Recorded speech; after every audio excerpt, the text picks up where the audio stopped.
This is the Yi action camera, sold by Xiaomi but created by Yi Technology. It was released sometime around 2015-60. At release it sold for between £60 to £100 or dollars, it depends really where you purchased it from. It's a small action camera but stated to be comparable to the GoPro Hero 3 Silver, just at a fraction of the price. The question is, how comparable was it and is it worth it today?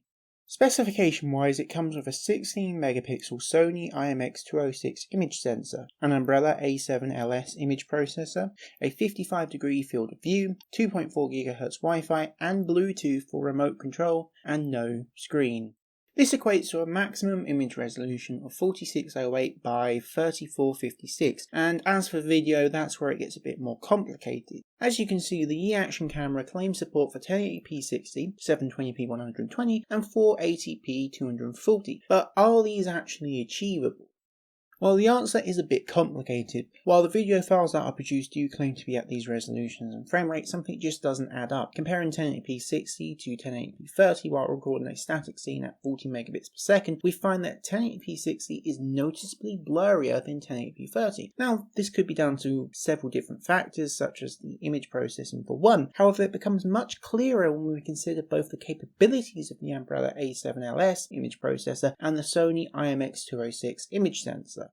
The A7LS is capable of processing a maximum of 1080p 60, but the IMX206 does not have a 1080p video output mode. Instead, it has modes that have a horizontal resolution of either 2304 or 1536 and a mixture of verticals. In order to get 1080p or any other standard resolution for that matter, you take the closest sensor mode you want and you make use of the image processing capabilities of your image processor to get the output one. In the case of 1080p 30, you would use 2304 by 1296 at half rate or 30 fps and downsample it to 1920 by 1080.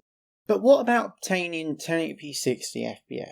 Well, you can't. The closest mode is 2304 by 1296 at 60, but that's over the maximum of what the A7LS can handle. Instead, it's necessary to use the next mode, being 1536 by 1152, which is sub 1080p and therefore must be interpolated. This is an image with 80% the horizontal, 106% of the vertical, which is then resized to 1080p. This is what causes a difference in clarity between 1080p 60 and 1080p 30. One is downsampled and the other is interpolated. And this interpolation continues with both 720p 120, where the closest mode is 1536 by 576 at 120, and 480p 240, where the closest mode is 1536 by 384 240. Other sub-maximum frame rates, i.e. 720p 60, 480p 30, etc., are likely also to be downsampled from a higher resolution. And also, I believe this is regardless of selecting NTSC, PAL or Cinema, so that would be 3060, 2550 or 2448 FPS modes. But it's really hard to draw conclusions from such a small space